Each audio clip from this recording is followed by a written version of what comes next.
Hello everyone, मेरा नाम प्रियंका दांगी है और आप मेरे चैनल टारगेट एमपीपीएससी विद प्रिया पर हैं। हम एमपीपीएससी मेंस का जो न्यू सिलेबस है उसमें पेपर सेकंड का पार्ट फर्स्ट में पॉलिटी वाला भाग कवर कर रहे हैं। इसमें हमारी थर्ड यूनिट स्टार्ट हो गई है और थर्ड यूनिट में हमारा टॉपिक चल रहा है स्थानीय स्वशासन। क्योंकि ये टॉपिक ऐसा है जो हमारे प्री और मेंस में कॉमन है, इसलिए हम इसे दोनों के हिसाब से देख रहे हैं।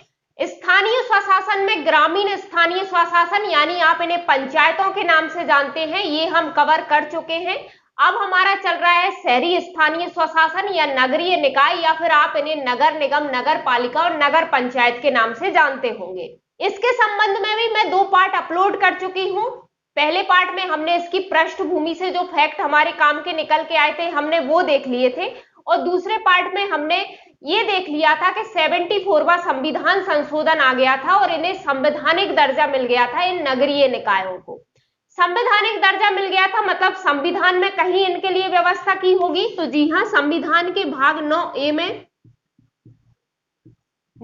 में नगर पालिकाएं नाम से एक नया भाग जोड़ा गया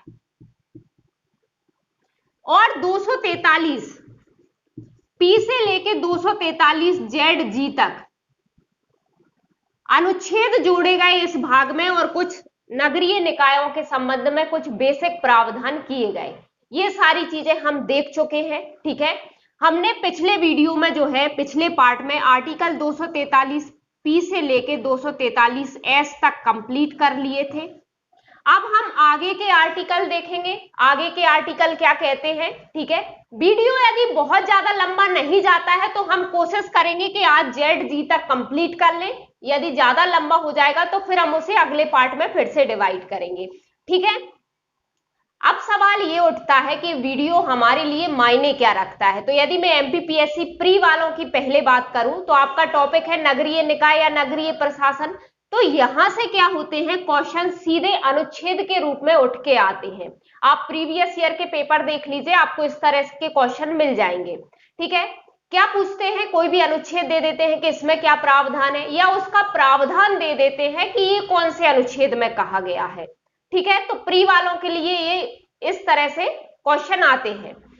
तो हम यहाँ ये जो अनुच्छेद होंगे वो 2 तरह से देखेंगे। एक तो हम क्या करेंगे, सभी अनुच्छेदों को शॉर्ट में देखते चलेंगे, मतलब एक लाइन में कि उस अनुच्छेद में क्या कहा गया है, ताकि आपको रिवीजन करने में बार बार और आपको याद रखने में आसानी हो। ये अनुच्छेद जो हम शॉर्ट में करेंगे वो आपको बहुत अच्छे से याद रखना ही है, क्योंकि यहां से सीधे सीधे क्वेश्चन आते हैं।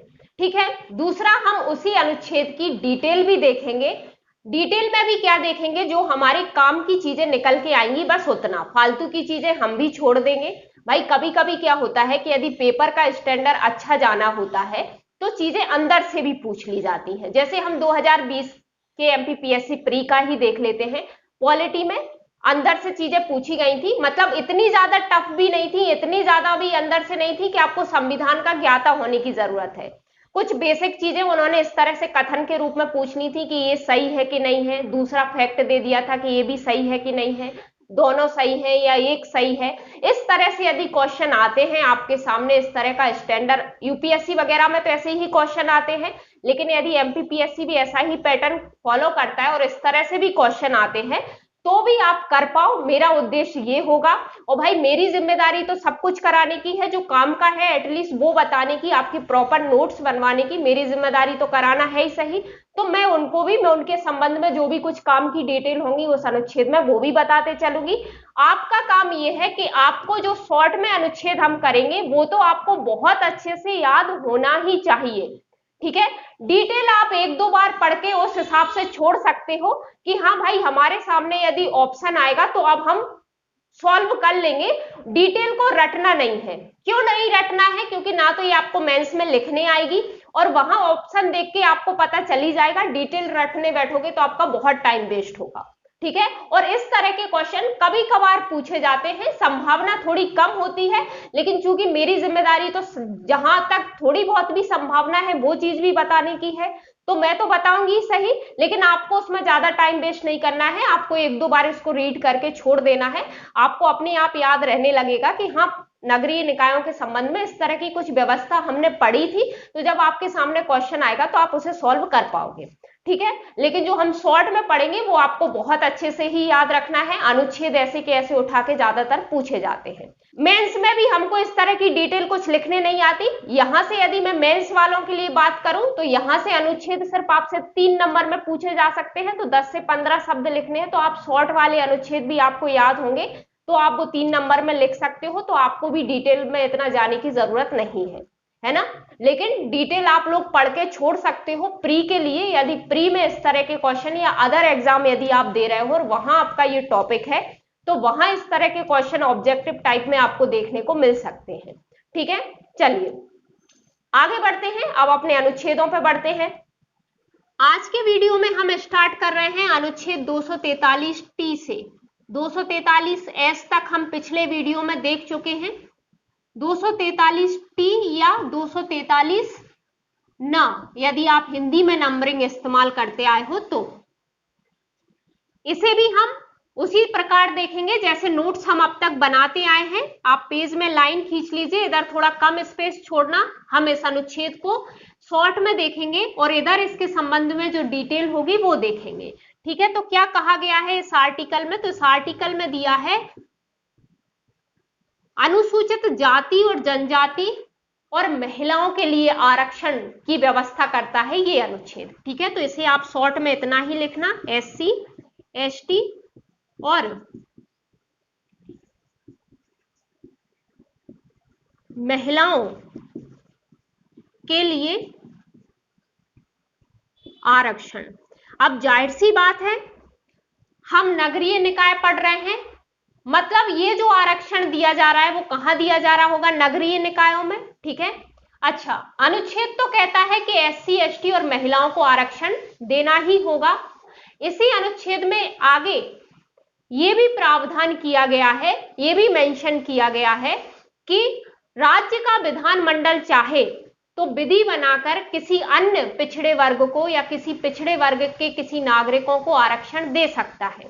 ठीक है भाई, जैसे OBC को दिया जाता है ना, तो ये राज्य विधानमंडल पे छोड़ दिया है कि यदि आपको लगता है कि आपके यहाँ नागरिकों का कोई ऐसा पिछड़ा वर्ग है जिसे पर्याप्त प्रतिनिधित्व मिलना चाहिए स्थानीय स्वशासन में, तो आप उसको भी आरक्षण दे सकते हो। ठीक है, और किसको किस प्रकार से दिया जाए इस संबंध में क्या उपबंध किए हैं वो अभी हम देख लेते हैं। इसी अनुच्छेद को यदि आपको 3 नंबर के हिसाब से लिख के रखना हो या फिर आपको इसकी डिटेल लिखना हो तो आप यहां लिख सकते हो कि यह अनुच्छेद नगरीय निकायों में अनुसूचित जाति, अनुसूचित जनजाति और महिलाओं के लिए आरक्षण की व्यवस्था करता है। भाई मुख्यतः जो कहा गया है हमने वो बता दिया। 10 से 15 शब्दों में हम यही लिख सकते हैं। प्रावधान तो इसमें और भी हैं, लेकिन वहां आपको इससे ज्यादा शब्द सीमा नहीं मिलेगी और इससे ज्यादा 3 नंबर से ज्यादा यहाँ अनुच्छेद से आपसे पूछा भी नहीं जाएगा मेंस में। अच्छा, ये अनुच्छेद प्री में पिछली बार पूछा जा चुका है, आप बहुत अच्छे से याद रखना है इसको। ठीक है, और आरक्षण की भी व्यवस्था करता है तो इंपॉर्टेंट तो है ही। ठीक है, चलिए तो चाहो तो आप नोट पॉइंट डाल के या फैक्ट के रूप में लिख लीजिए, है ना, पॉइंट बना बना के फैक्ट के रूप में लिख लीजिए, वो अच्छे से याद रहेंगे आपको। कुछ चीजें हैं, पहले मैं उसको लिखते चलूंगी फिर एक्सप्लेन करते चलूंगी कि मैं क्या लिख रही हूं। ये जो आरक्षण है तो पहला कहा गया है कि यह जो आरक्षण है वो चक्रीय क्रम में मिलेगा।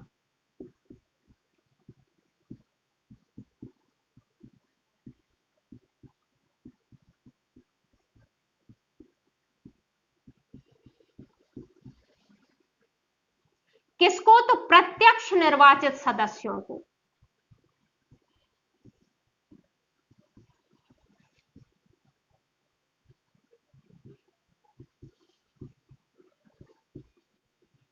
देखिए क्या कहा गया है, जब हमने अनुच्छेद 243 आर देखा था तो उसमें संरचना में हमने देखा था कि प्रत्येक नगरीय निकाय को क्या किया जाएगा, प्रादेशिक निर्वाचित क्षेत्र यानी वार्डों में बांट दिया जाएगा और हर वार्ड से प्रत्यक्ष निर्वाचन द्वारा यानी जनता सीधे चुन के एक सदस्य को भेजेगी।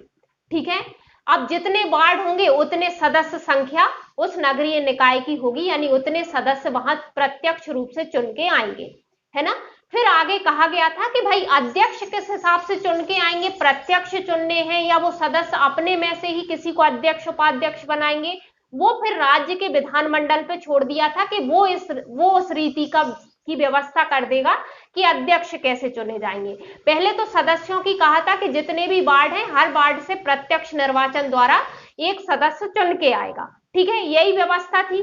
फिर अलग से जो मनोनीत और पदेन सदस्य आ रहे थे वो अलग बात थी, हम सिर्फ निर्वाचित सदस्यों की बात कर रहे हैं। तो यहाँ पे यही कहा गया है कि भाई जो निर्वाचित सदस्य जो चुन के आ रहे थे उनमें ये आरक्षण, यानी उन सदस्यों को, यहाँ अध्यक्षों की बात नहीं हो रही है, यहाँ उन सदस्यों की बात हो रही है जो प्रत्यक्ष निर्वाचन द्वारा चुन के आ रहे हैं, उन सदस्यों को ये आरक्षण जो है वो चक्रीय क्रम में दिया जाएगा। चक्रीय क्रम मतलब क्या है, मान लो एक कोई नगरीय निकाय है, उसमें पहले सीट आ गई एससी की, फिर अगली सीट या महिला की आएगी या एसटी की आएगी, मान लो एसटी की आ गई, फिर उसके बाद मान लो महिला की आ गई, अब उसके बाद मान लो राज्य ने किसी अन्य वर्ग को क्या दिया है, आरक्षण दिया है, तो उसकी आ गई, ठीक है।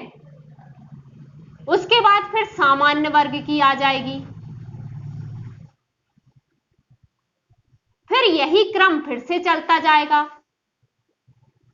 ठीक है।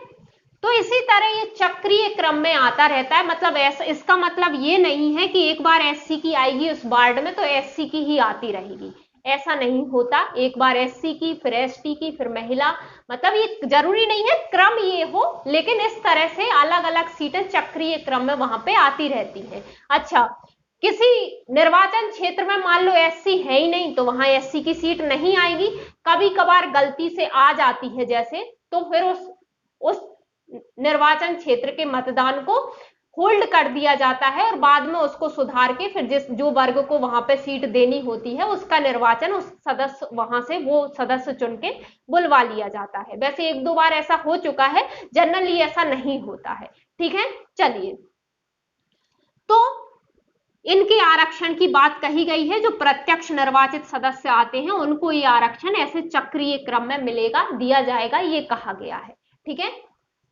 अच्छा, ये सीटों का जो डिवाइडेशन होता है वो सबके लिए समान नहीं होता, जनसंख्या के अनुपात के हिसाब से होता है। मान लो जैसे मध्य प्रदेश में एससी की जनसंख्या कम है और एसटी की ज्यादा है, तो सीटें एसटी को ज्यादा रिजर्व होंगी, एससी को कम होंगी, है ना। तो ये जनसंख्या के अनुपात के हिसाब से सीटें रिजर्व होती हैं, ठीक है, ये चीज याद रखना, ठीक है। चलिए आगे बढ़ते हैं, अगला पॉइंट क्या कह रहा है। पहले हमने सदस्यों के लिए देख ली, अब हम अध्यक्ष के लिए देख लेते हैं कि अध्यक्ष के लिए क्या कहा गया है, ठीक है। अगला पॉइंट क्या कहा गया है कि नगरीय निकायों में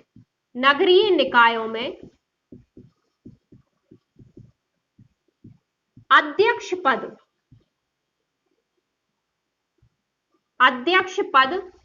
एससी, एसटी व महिलाओं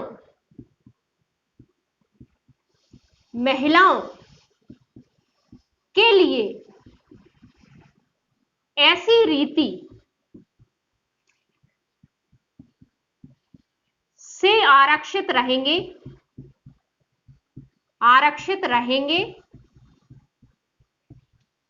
जो राज्य का विधानमंडल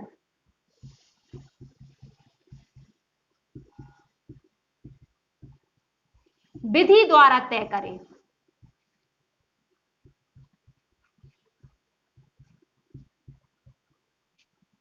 ठीक है, क्या कहा गया है, पहले में हमने देख लिया कि सदस्यों के लिए सीटें आरक्षित रहेंगी, दूसरे पॉइंट में यह कहा है कि राज्य विधानमंडल जो अध्यक्ष पद होगा उसके लिए भी सीटों का आरक्षण कर सकता है, सीटों पे आरक्षण दे सकता है, ठीक है, यही कहा गया है।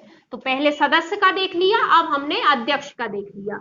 अच्छा, यहां तो अभी एससी, एसटी और महिलाओं की बात आते चल रही थी, तो जैसे मैं पहले ही कह चुकी हूं कि यदि राज्य विधानमंडल चाहे तो विधि बना के किसी अन्य वर्ग को भी, उसके यहाँ जो पिछड़े वर्ग हैं उनको भी आरक्षण दे सकता है। तो जैसे ओबीसी को दिया जाता है, आप देखते ही होंगे, है ना, तो वो चीज है ना। तो यानी अध्यक्ष पद के लिए या सदस्यों के लिए अन्य किसी वर्ग को भी आरक्षण राज्य का विधानमंडल दे सकता है, ठीक है। तो यहां भले वो चीज मेंशन नहीं है लेकिन आगे ये चीज कही गई है, तो याद रखना, ठीक है। चलिए अगला पॉइंट देखते हैं या अगला फैक्ट देखते हैं क्या कहा गया है। अब अगला पॉइंट क्या कहा गया है, पहले हम लिख लेते हैं फिर इसको भी समझेंगे, है ना, कि प्रत्येक नगरीय निकाय, नगरीय निकाय की कुल सीटों में से कम से कम 1/3 सीटें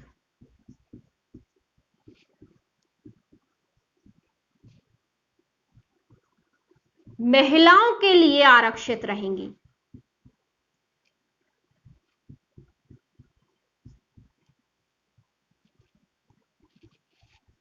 ठीक है, मतलब क्या कहा जा रहा है कि ठीक है, जो प्रत्यक्ष निर्वाचन द्वारा जो सदस्य चुन के आ रहे हैं वहां की हम बात कर रहे हैं। भाई अध्यक्ष पद के लिए तो कैसे क्या रिजर्वेशन रहेगा एससी एसटी और महिलाओं को, ये तो राज्य विधान मंडल पे छोड़ दिया। यहां प्रत्यक्ष निर्वाचन वाले की ही बात कर रहे हैं कि जो प्रत्यक्ष निर्वाचन द्वारा सदस्य चुन के आ रहे हैं, तो प्रत्येक नगरीय निकाय में आपको ये सुनिश्चित करना होगा कि भले ही आप चक्रीय क्रम में उनको सीटें आवंटित करो, लेकिन जो कुल सीटें हैं किसी भी नगरीय निकाय की, उसके 1/3 आपको महिलाओं के लिए आरक्षित रखनी होगी। तो यहां तो कम से कम 1/3 बोला गया है। ठीक है, मध्य प्रदेश में कितना है? तो मध्य प्रदेश में क्या किया गया है, 50% सीटें महिलाओं के लिए आरक्षित होती हैं।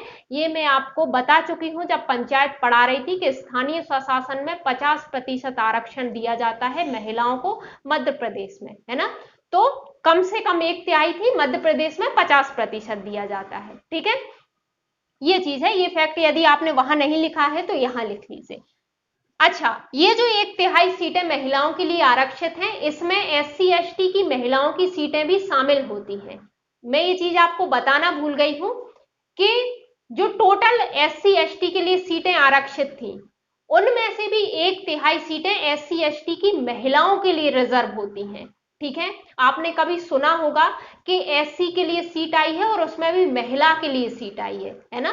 तो ऐसा होता है, मतलब जो सीटें आरक्षित हैं एससी एसटी में भी, उनकी भी 1/3 उनकी महिलाओं को दी जाती है। तो कुछ महिलाएं वहां से चुन के आ जाती हैं, कुछ सामान्य वर्ग से सीट आती है या और कोई वर्ग रिजर्व है तो वहां से आती हैं। तो ऐसे कुल मिला के किसी भी नगरीय निकाय की कुल सदस्य संख्या के 1/3 महिलाएं क्या आएंगी, महिलाएं चुन के आएंगी। ठीक है, ये चीज कही गई है। ठीक है, हालांकि क्वेश्चन इस तरह से पूछा जा सकता है कि ये जो नगरीय निकायों में आरक्षण दिया जाता है वो कैसे दिया जाता है, तो चक्रीय क्रम में, या फिर ये पूछ लिया जाएगा कि महिलाओं के लिए सीटें कितनी रिजर्व होती हैं, तो कम से कम 1/3, और मध्य प्रदेश में 50%। ठीक है, इस तरह के यदि डिटेल से कुछ क्वेश्चन बन के आएगा तो इस तरह से आएगा। इस अनुच्छेद में इतना ही था, अगले अनुच्छेद की तरफ बढ़ते हैं। अगला आर्टिकल है हमारा आर्टिकल 243U, या फिर आप हिंदी में यदि नंबरिंग इस्तेमाल कर रहे हैं तो 243 पा। ठीक है, इसमें भी हम सेम लिखेंगे, आर्टिकल 243U में क्या है, नगर पालिकाओं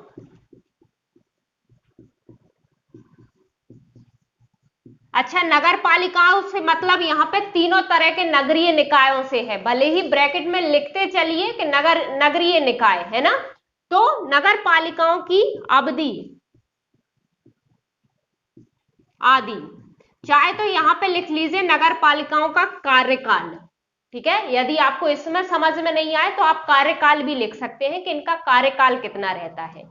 ठीक है, अब देखिए इस तरह के जो अनुच्छेद होते हैं उसमें हमारे लिए इनकी डिटेल काफी मायने रखती है, क्योंकि भाई इस अनुच्छेद में तो हमें ये तो पता चल गया कि इस अनुच्छेद में इनकी अवधि दी है, लेकिन अवधि है कितनी, कार्यकाल है कितना, क्योंकि क्वेश्चन तो इसी तरह आ सकता है कि नगरीय निकायों का कार्यकाल कितना रहता है, नगर पालिका का पूछ लिया जाएगा, नगर निगम का पूछ लिया जाएगा, या नगर पंचायत का पूछ लिया जाएगा।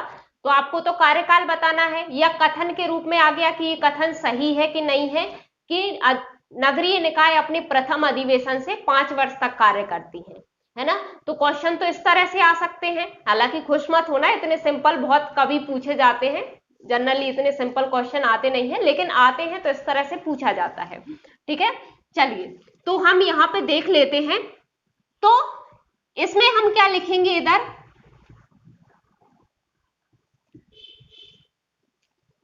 चाहे तो आप यहां भी इतना लिख लीजिए कि इधर क्या दिया गया है, नगर पालिकाओं की कार्यकाल की बात कही गई है। यदि 3 नंबर में आपको मेंस में लिखना है तो आप इस तरह से लिख सकते हो कि यह अनुच्छेद नगरीय निकायों के कार्यकाल का प्रावधान करता है, जो इनके प्रथम अधिवेशन से लेके 5 वर्ष तक का होता है। ठीक है, चलिए तो हम तो यहाँ शॉर्ट में इनके पॉइंट बस लिख लेते हैं, क्योंकि जो चीज इधर लिखनी है वो हम इधर ही लिख चुके हैं। इनका कार्यकाल कितना होता है, तो 5 वर्ष। अब ये 5 वर्ष कब से होता है, तो इनका जो प्रथम अधिवेशन होता है,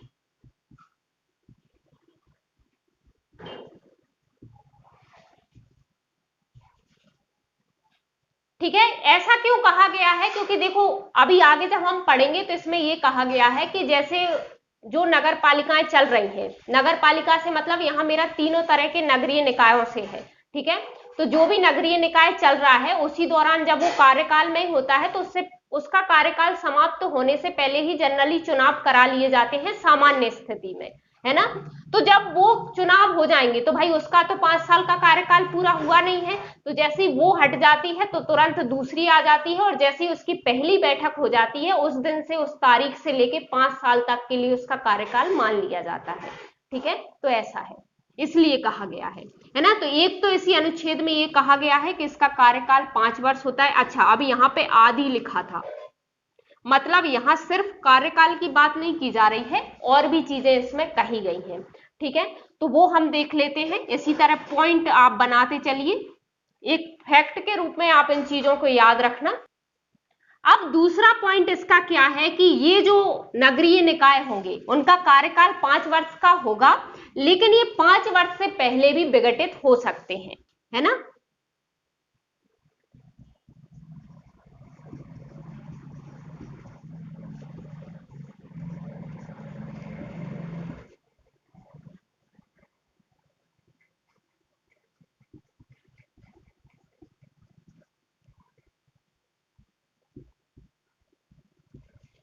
कैसे हो सकते हैं भाई, तो इस संबंध में विधि बनाई जाती है कि भाई ये विधि के अनुसार ये कुछ प्रावधान है, यदि ये उनको फॉलो नहीं करते या इस तरह की कोई समस्या आती है तो जो नगरीय निकाय है तीनों तरह के वो विघटित किए जा सकते हैं, है ना। और ये चूंकि राज्य सूची का विषय है, नगरीय निकाय या आप स्थानीय स्वशासन में कहूं राज्य सूची का विषय है, तो राज्य का विधानमंडल इस संबंध में विधि बना देता है कि किस तरह से इनको विघटित किया जा सकता है। उतना डिटेल में हमको जानने की जरूरत नहीं है, पंचायतों के बारे में पूछा जाता था इसलिए मैंने वहां पे बता दिया, यहाँ पे इस तरह से कुछ नहीं पूछा जाता, है ना। चलिए, वैसे नगरीय निकायों के यदि हम बात करें ना तो पंचायतों के अकॉर्डिंग नगरीय निकायों का पेपर में वेटेज थोड़ा कम रहता है ना। मतलब उसके क्वेश्चन ज्यादा पूछे जाते हैं, इससे थोड़े कम आते हैं, लेकिन आते तो हैं, है ना। तो हम करेंगे ही सही। चलिए आगे बढ़ते हैं। तीसरा पॉइंट क्या कहा गया है कि जो नगरीय निकाय होंगे या नगर पालिकाएं होंगी उनके गठन के लिए निर्वाचन कब करा लिए जाएंगे, है ना। तो किसी नगर पालिका, अच्छा नगर पालिका मतलब यहां पर नगरीय निकाय है ना, तो चाहे मैं नगरीय निकाय लिख देती हूं, नगरीय निकायों के लिए के गठन के लिए निर्वाचन, पहला तो कहा गया है कि भाई आप क्या करो, इनकी जो अवधि है उससे पहले, उसको खत्म होने के पहले ही करवा लो, यानी 5 वर्ष की अवधि पूर्ण होने से पहले ही, है ना। पहला तो ये कहा गया है कि जो कार्यकाल हमने तय किया है उसके पहले ही आप करवा लो, और जब वो हट जाएगा तो आप अपना जैसे ही प्रथम अधिवेशन आयोजित करोगे तब से 5 साल के लिए हम आपका कार्यकाल मान लेंगे। ठीक है, यही कहा गया है। दूसरा क्या है कि यदि, ये तो स्थिति हो गई जब वो 5 साल का कार्यकाल पूरा कर रही है तब की, है ना। लेकिन यदि वो पहले ही विघटित हो गई तो क्या होगा, फिर चुनाव कब होंगे ये बताया गया है। तो क्या कहा गया है कि विघटन की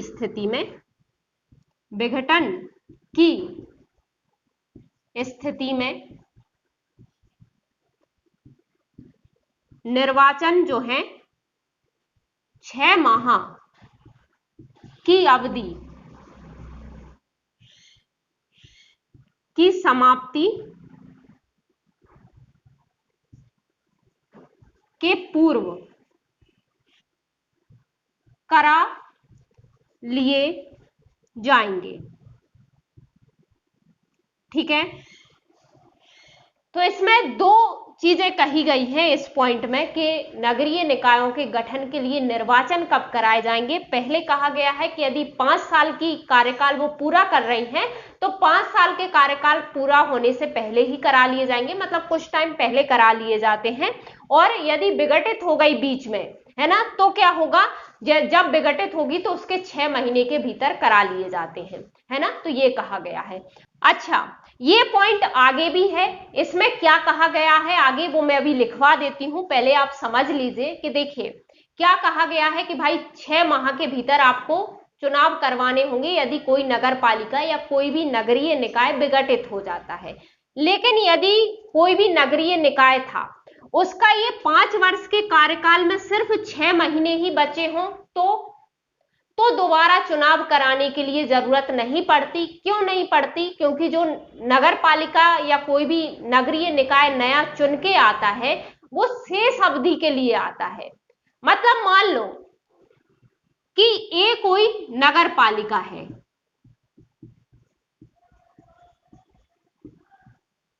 ठीक है, इसने अपना कार्यकाल कितना पूरा कर लिया, तो इसने 4 साल 6 माह का कार्यकाल इसने पूरा कर लिया। अब इसके कार्यकाल में सिर्फ 6 माह बचे, है ना, यानी शेष कार्यकाल इसका कितना है, 6 माह, यही है। और अब ये विघटित हो गई, ठीक है।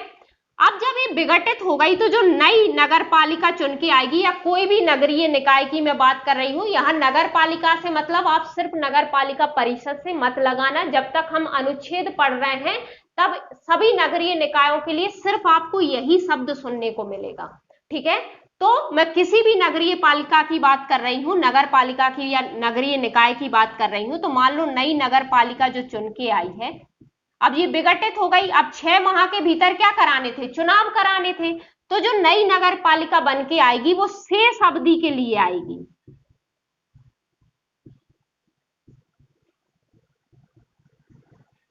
मतलब ये जो 6 माह का कार्यकाल इसका बचा हुआ था, ये सिर्फ उस 6 माह की अवधि के लिए ही आएगी। तो क्या राज्य निर्वाचन आयोग इतने से के लिए अपने इतने सारे संसाधन खर्च करेगा? भाई पूरे में निर्वाचन करवाने के लिए अच्छे खासे संसाधन लगते हैं, तो क्या इतने से के लिए वो सिर्फ 6 महीने के लिए नगर पालिका बनाने के लिए फिर से चुनाव कंडक्ट कराएगा? तो संविधान में कह दिया है कि नहीं, उसकी जरूरत नहीं है। यदि 6 माह से कम का कार्यकाल बचा हुआ है, क्योंकि ये बात आगे हम अभी पढ़ेंगे कि जो नई नगर पालिका या नया नगरीय निकाय बन के आता है वो शेष अवधि के लिए आता है, जैसा हमने पंचायतों में पढ़ा था, है ना।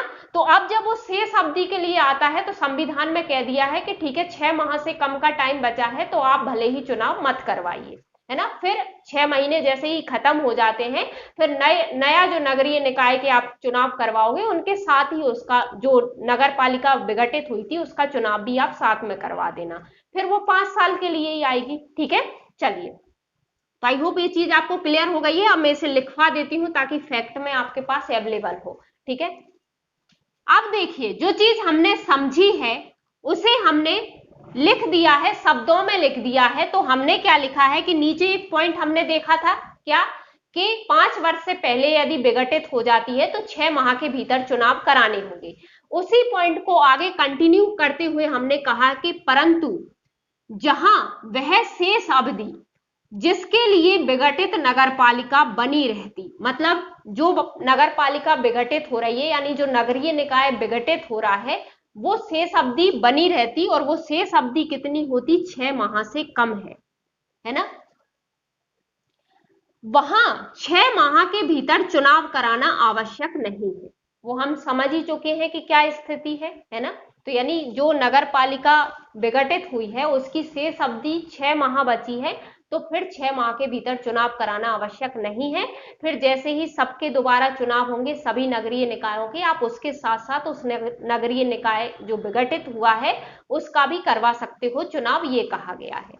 ठीक है, चलिए, तो ये पॉइंट हमारा पूरा हो गया। अब इसमें एक अगला पॉइंट है कि विघटन के बाद गठित नई नगर पालिका, मतलब कोई भी नगरीय निकाय जो विघटित हुआ है उसकी बात कर रहे हैं, शेष अवधि का कार्यकाल पूरा करता है। भाई कहने का मतलब ये है कि मान लो कोई नगरीय निकाय था, उसने अपने 3 साल का कार्यकाल पूरा कर लिया और वो विघटित हो गया, तो अब जो उसकी जगह पे जो नया नगरीय निकाय चुन के आ रहा है निर्वाचन के बाद, तो वो बाकी के 2 साल की अवधि के लिए रहेगा, 5 साल की अवधि के लिए नहीं रहेगा। ठीक है, फिर 2 साल बाद फिर से चुनाव होंगे, ऐसा है। ऐसा ही पंचायतों के संबंध में था, ऐसे ही इनके संबंध में है। तो यदि कथन के रूप में आपसे कहीं क्वेश्चन इस तरह से पूछ लिया जाए, है ना, तो आपको ये पता होना चाहिए। चलिए आगे के अनुच्छेद पे पढ़ते हैं। ये इसमें इतनी ही चीजें थी हमारे काम की। अगला अनुच्छेद हमारा है अनुच्छेद 243 भी,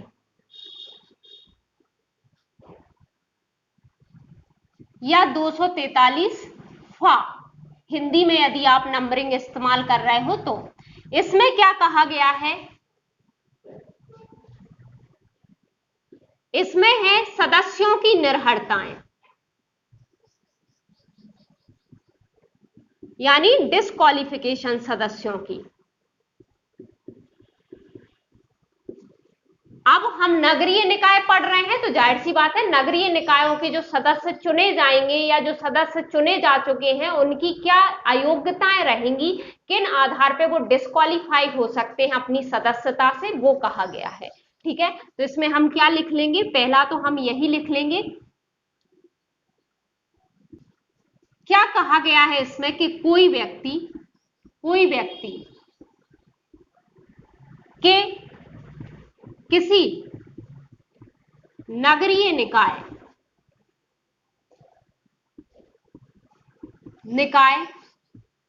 का सदस्य चुने जाने या सदस्य होने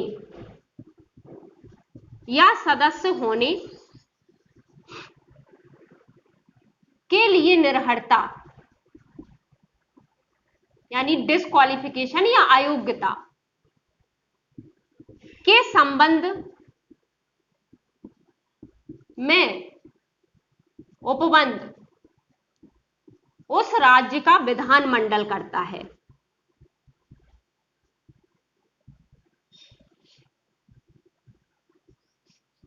क्या कहा गया है भाई कि देखिए, यदि कोई व्यक्ति है वो किसी नगरीय निकाय का सदस्य या तो चुना हो रहा है या ऑलरेडी सदस्य है, तो वो किन आधारों पर अयोग्य होगा ये तय कौन करता है, तो कुछ उपबंध वहां का राज्य का विधानमंडल कर देता है कि इन उपबंधों के आधार पर यदि कोई इनका उल्लंघन करता है तो ना तो वो चुनाव लड़ सकता है, और यदि ऑलरेडी वो सदस्य है तो फिर उसकी सदस्यता भी जा सकती है, क्योंकि वो अयोग्य घोषित हो जाएगा, निर्हरक घोषित हो जाएगा उस सदस्य पद के लिए, है ना।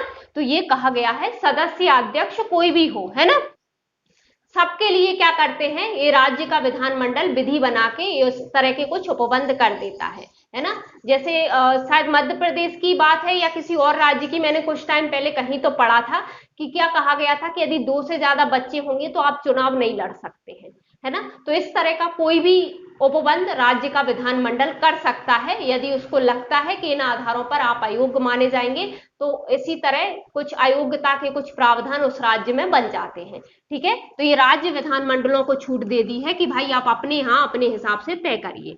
चलिए आगे बढ़ते हैं, आगे इसमें क्या कहा गया है इसी अनुच्छेद में, ये पहला पॉइंट आपका हो गया। ठीक है, दूसरा इसमें क्या कहा गया है कि कोई व्यक्ति इस आधार पर अयोग्य नहीं होगा कि उसकी आयु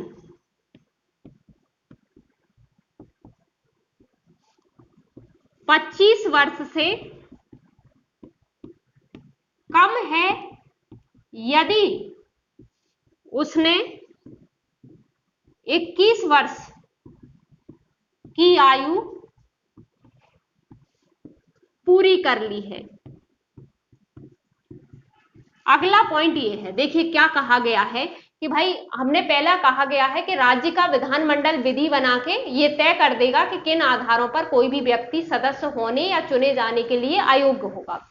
लेकिन संविधान में ये कह दिया कि कोई भी राज्य विधानमंडल चूंकि तय कर रहा था, तो भाई राज्य विधानमंडल को संविधान के प्रावधान भी ध्यान में रखने हैं। तो इसलिए संविधान में कह दिया था कि ठीक है, आप जो भी प्रावधान बना रहे हो, लेकिन आपको इस आधार पर उस व्यक्ति को अयोग्य नहीं बता सकते कि उसकी आयु 25 वर्ष से कम है यदि उसने 21 वर्ष की आयु पूरी कर ली हो, है ना। मतलब 21 वर्ष से ऊपर का जो भी है वो नगरीय निकायों के चुनाव लड़ सकता है। ठीक है, चलिए यही कहा गया है।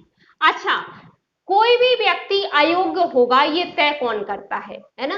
तो राज्य, इसमें आगे कहा गया है, चाहे तो नोट पॉइंट डाल के लिख लीजिए या सिर्फ सुन लीजिए, ऐसा इस तरह का कुछ पूछा नहीं जाता है।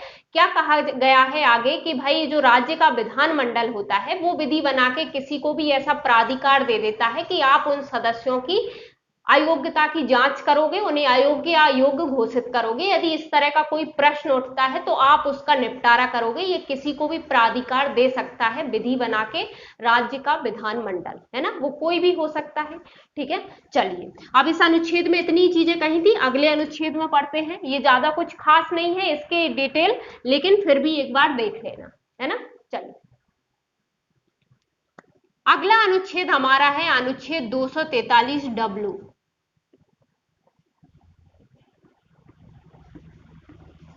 या फिर 243 वाह। क्या है ये, तो देखिए 243W में है नगर पालिकाओं।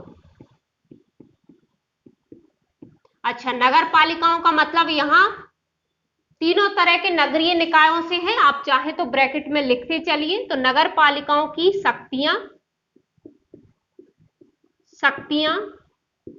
प्राधिकार और उत्तरदायित्व,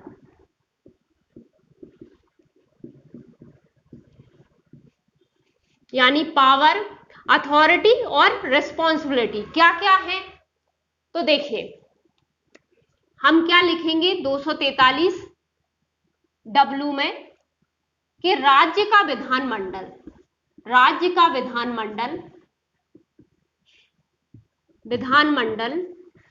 विधि द्वारा नगरीय निकायों या नगर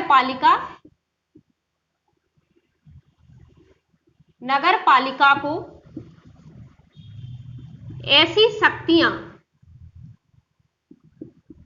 ऐसी शक्तियां व प्राधिकार सौंप सकता है जो उसके एक स्वायत्त शासन की संस्थाओं के रूप में कार्य करने के लिए समर्थ बनाए।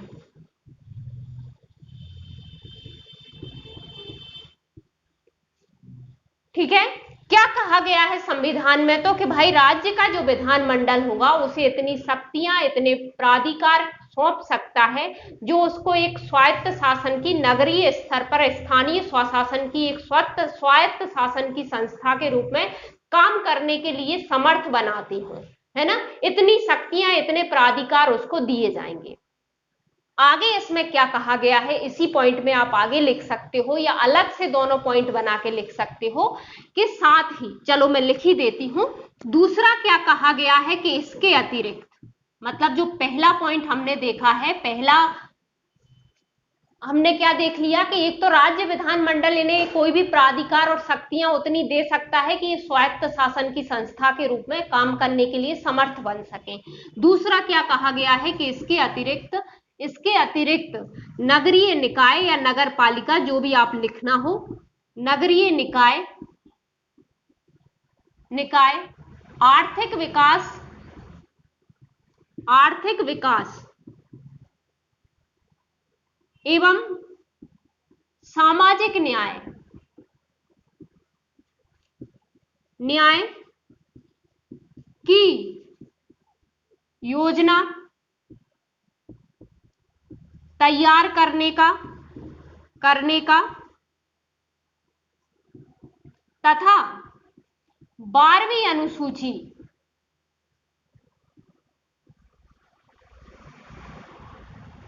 अनुसूची में वर्णित 18 विषयों के संबंध में कार्य करते हैं। यदि ये नीचे का आपको नहीं दिख रहा है तो मैं एक बार ये पढ़ के सुना देती हूं। भाई पहला तो कह दिया है कि उतने प्राधिकार और उतनी शक्तियां राज्य विधानमंडल उनको देगा, मतलब इनके अलावा भी कुछ और शक्तियां और प्राधिकार भी उनको दे सकता है राज्य विधानमंडल, ठीक है, ये कहा गया है। दूसरा क्या कहा गया है कि इनके अतिरिक्त वो क्या करेंगे कि शहरी स्तर पर, क्योंकि हम पहले ही कह चुके हैं कि भाई ये क्या होंगे, नगरीय स्तर पर तीन तरह से होंगे, अलग अलग क्राइटेरिया उनके लिए हमने डिसाइड किया है।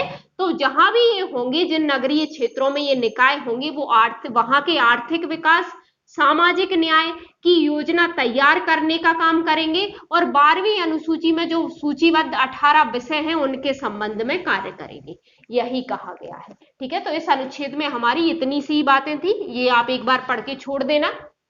ठीक है, वैसे ज्यादातर क्वेश्चन इस तरह से आता है कि नगर पालिकाओं के लिए जो इतने कार्यात्मक मदें संविधान में निर्धारित की गई हैं वो कितनी है, तो 18 विषय हैं। ठीक है, और ये 12वीं अनुसूची में रखे गए हैं, ये बस याद रखना। यहां से इस तरह का क्वेश्चन आता है, इस तरह से डिटेल इसमें बहुत कम पूछी जाती है। हाँ, ये शॉर्ट में याद रखना कि इस अनुच्छेद में क्या है। ठीक है, चलिए आगे बढ़ते हैं। अगला अनुच्छेद हमारा है अनुच्छेद 243 एक्स या 243 भाग। क्या कहा गया है इसमें? अच्छा, इसमें भले पेज को डिवाइड मत करिए, यदि ऑलरेडी है तो कोई बात नहीं है ना, वहां भी लिख सकते हो, क्योंकि इसमें ज्यादा चीजें कही नहीं गई हैं, थोड़ी सी चीजें कही गई हैं, तो वो हम शॉर्ट में ही देख लेते हैं। बाकी जो चीजें कही गई हैं वो हमारे काम की नहीं है, इसलिए हम नहीं देखेंगे। इसमें क्या दिया है कि नगर पालिकाओं यानी मैं कोई भी नगरीय निकाय की बात कर रही हूं, है ना, यहां ब्रैकेट में लिख लीजिए भले से, ताकि कोई कंफ्यूजन ना हो। नगर पालिकाओं द्वारा कर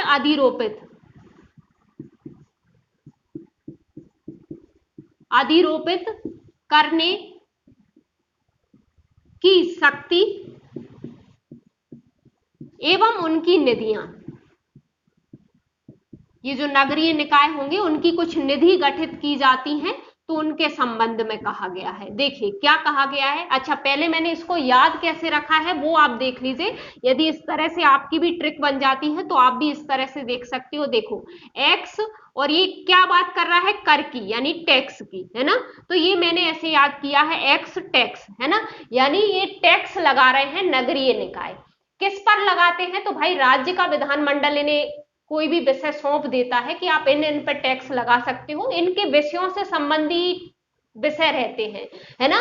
तो यदि जैसे आपने देखा होगा कि जल आपूर्ति के लिए टैक्स लगाते हैं, ये टैक्स वसूलते हैं, साफ सफाई के लिए वसूलते हैं, है ना, तो इस तरह की कुछ सुविधाएं यदि ये दे रहे हैं तो उसके बदले ये टैक्स लेते हैं, पथ कर वगैरह भी लेते हैं, है ना। तो राज्य विधानमंडल तय कर देता है कि इन चीजों पे आप कोई भी शुल्क या कोई भी फीस या कर आप वसूल सकते हो। अच्छा, जो वसूली आपने की है ना, मतलब आपने संग्रहित किया है जो टैक्स वगैरह, उसके लिए आप निधि भी गठित कर सकते हो।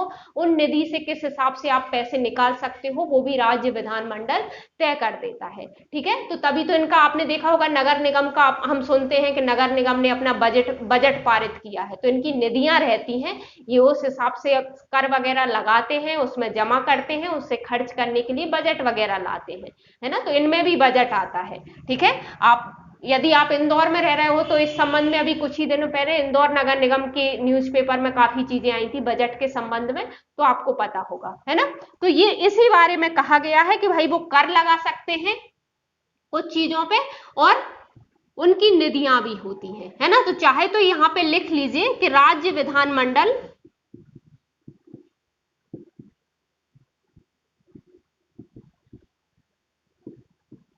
तय करता है।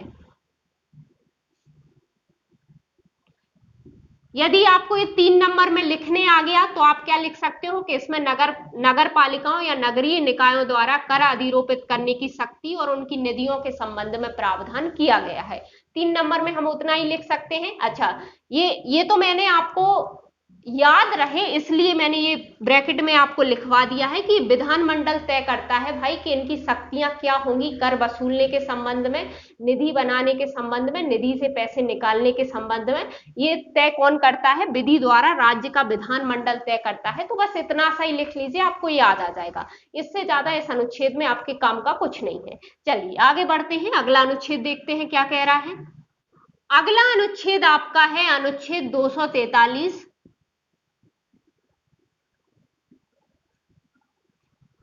बाय या 243 माह। ठीक है, इसमें क्या है तो देखिए, इसमें है वित्त आयोग।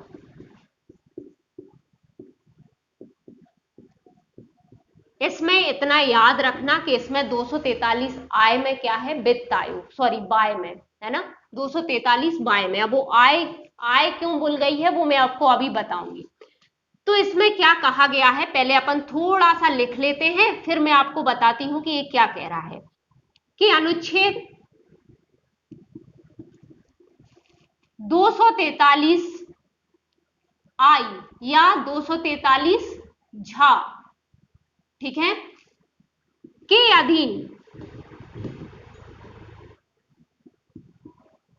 अधीन गठित वित्त आयोग नगरीय निकायों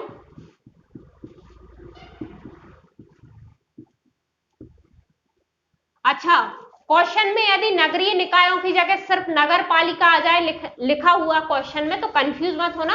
संविधान में इन्हें नगर पालिका ही सिर्फ कहा है, वो तो आपको कंफ्यूजन ना हो इसलिए मैं नगरीय निकाय लिखती जा रही हूं, है ना। तो क्या कहा गया है कि अनुच्छेद 243 आई यानी 243 झा के अधीन गठित वित्त आयोग नगरीय निकायों की वित्तीय स्थिति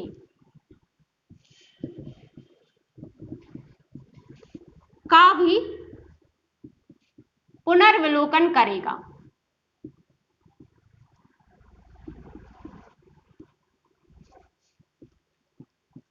आप समझ में आया कि आय क्यों भूल गया था? जो हमने पंचायतों के लिए देखा था अनुच्छेद 243 आई के तहत पंचायतों की वित्तीय स्थिति के पुनर्वलोकन के लिए क्या गठित हो रहा था? वित्त आयोग गठित हो रहा था। ये हम अनुच्छेद 243 आई में देख चुके हैं, है ना। तो वही जो वित्त आयोग होगा वो नगरीय निकायों की वित्तीय स्थिति का भी पुनर्वलोकन करेगा, मतलब पंचायतों की भी के वित्तीय स्थिति का भी अवलोकन करेगा और नगरीय निकायों की भी। ठीक है, तो ये दोनों की वित्तीय स्थिति का अवलोकन करेगा। अच्छा, ये मुझसे आय क्यों भूल गया था? क्योंकि मैंने इसको ऐसे लिंक किया है आय बाय, है ना। तो ताकि याद रहे कि बाय में यहां पे वित्त आयोग है और आय में, अब मैं आय नहीं बोल रही हूं, मैं आय बोल रही हूं, है ना। तो आय में यानी आय में उधर है पंचायतों के लिए और वही वित्त आयोग इनके लिए नगरीय निकायों के लिए काम कर रहा है बाय में, है ना। तो ऐसे यदि आपको भी याद रह जाए तो अच्छी बात है, ठीक है। तो इसलिए वो आय बोल गया था, है ना। तो ये जो वित्त आयोग होगा वो हम देख चुके हैं, इसके संबंध में मैं ज्यादा यहां नहीं बताऊंगी क्योंकि सारी जो भी इसके संबंध में प्रावधान थे वो सब मैं 243 आई में बता चुकी हूं। और मध्य प्रदेश में भी ये गठित कब कब हुआ था, इसके संबंध में क्या फैक्ट थे, वो हम वहीं पे कर चुके हैं, तो इसलिए उसे मैं दोबारा नहीं उठा रही हूं। यदि आपको नहीं पता तो आप वहां जाके पंचायती राज व्यवस्था में जाके ये अनुच्छेद 243 आई देख सकते हैं, वहां इसके संबंध में सभी जानकारी मिल जाएंगी। अच्छा, जो नगरीय निकायों की वित्तीय स्थिति का अवलोकन करेगा तो ये बात याद रखना, यहां भी वो रिपोर्ट राज्यपाल को देगा और राज्यपाल राज्य के विधानमंडल में रखवाता है। ठीक है, चाहे तो यहां नोट पॉइंट डाल के लिख लीजिए, जैसा वहां पे हो रहा था कि वो वित्तीय स्थिति का पुनरावलोकन कर रहा था और उसके बाद क्या कर रहा था, वो रिपोर्ट राज्यपाल को दे रहा था और राज्यपाल जो सरकार ने जो उसके संबंध में कार्रवाई की है उसके ज्ञापन सहित वो राज्य विधानमंडल में रखवा रहा था। ठीक है, तो चाहे तो ये नोट पॉइंट डाल के यहाँ पे लिख लीजिए और यदि ऐसे याद रहेगा तो अच्छी बात है। ठीक है, चलिए आगे बढ़ते हैं। अगला अनुच्छेद हमारा है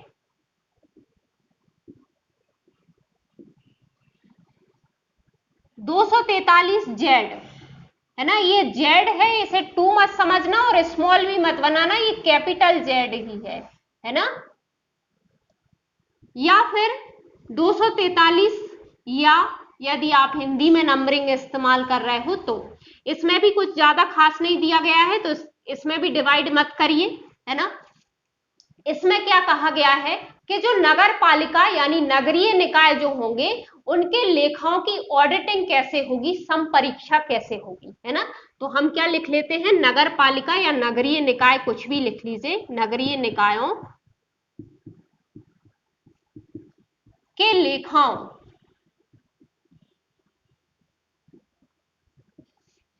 की संपरीक्षा।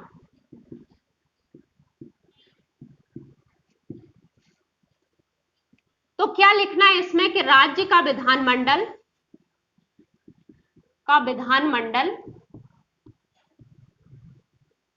विधि द्वारा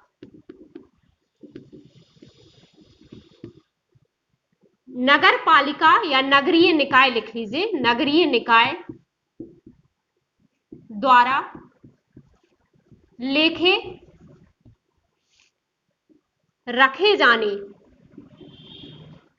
जाने और ऐसे लेखाओं, जो लेखा रखे जा रहे हैं उन लेखाओं की बात हो रही है, ऐसे लेखाओं की संपरीक्षा यानी ऑडिटिंग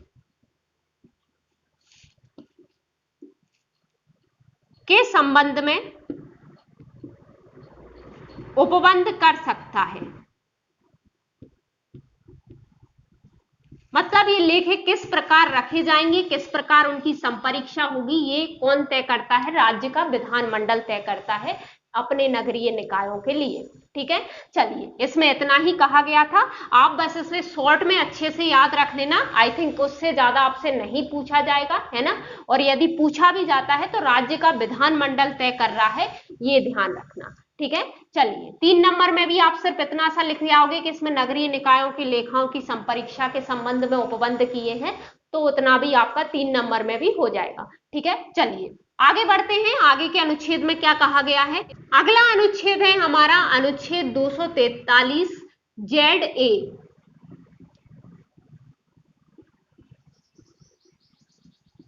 जेड ए, है ना, ये ऐसे ही है, कुछ ब्रैकेट वगैरह कुछ नहीं है ना। आप चाहो तो ये बीच में डैश लगा लेना और ना चाहो तो मत लगाना।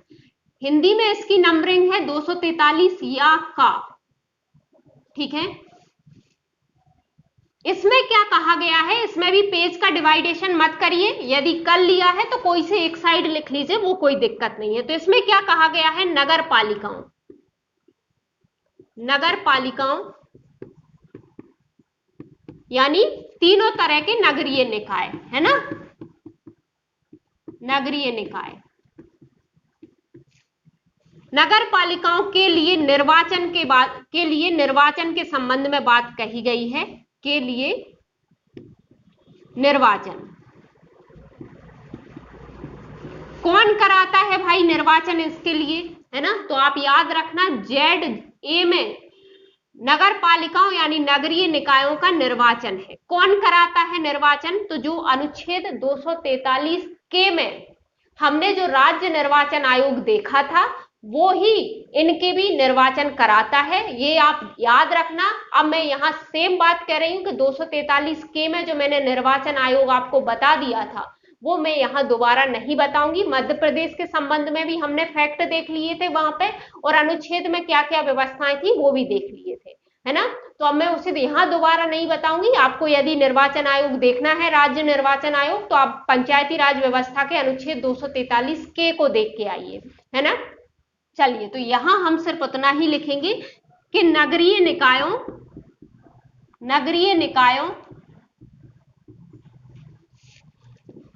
के निर्वाचन संबंधी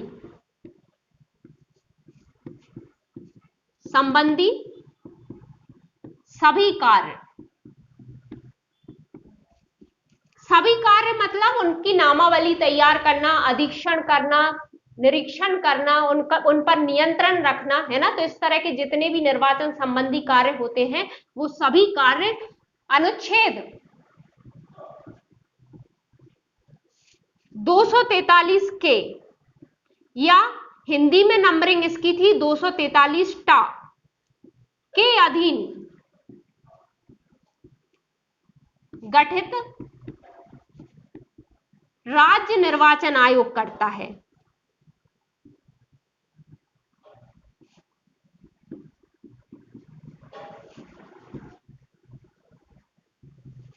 ठीक है, ठीक है। तो इसमें क्या कहा गया है, 243 में नगर पालिकाओं के निर्वाचन के बारे में कहा गया है। और आगे हमने क्या देखा कि नगरीय निकायों के संबंध में जो भी सारे कार्य होते हैं वो अनुच्छेद 243 के या अनुच्छेद 243 टा के अधीन गठित जो राज्य निर्वाचन आयोग होता है वो ये सारे काम करता है। ठीक है, चलिए, इसमें इतना ही कहा गया है। यदि आपको राज्य निर्वाचन आयोग या मध्य प्रदेश के राज्य निर्वाचन आयोग के संबंध में फैक्ट देखने हैं तो आप पंचायती राज व्यवस्था में हमने अनुच्छेद 243 के जहां देखा था वहां आपको मिल जाएगा। ठीक है, यहां मैं दोबारा नहीं करा रही हूं। चलिए, ये वीडियो हम यही समाप्त कर रहे हैं। आई होप आपके लिए वीडियो हेल्पफुल रही होगी। एक्चुअली वीडियो ज्यादा लंबी हो जाती है तो मुझे अपलोडिंग में दिक्कत आती है, इसलिए हम यही छोड़ देते हैं इसको। 5-6 अनुच्छेद और बचे हैं तो वो हम अगले पार्ट में देख लेंगे। काफी अच्छे अनुच्छेद हैं। इन अनुच्छेदों को हम डिटेल में इसलिए देख रहे हैं ताकि आपके पास एक तो प्रॉपर नोट्स होंगे, तो आपको किसी बुक वगैरह में झांकने की जरूरत नहीं पड़ेगी कि अनुच्छेद एक्चुअली कह क्या रहा है ना। हम कोई भी चीज शॉर्ट में पढ़ते हैं तो हमें थोड़े कम टाइम के लिए याद रहती है, और यदि उसी चीज का हम डिटेल पढ़ लेते हैं तो हमें वो चीज लॉन्ग टाइम के लिए याद हो जाती है ना।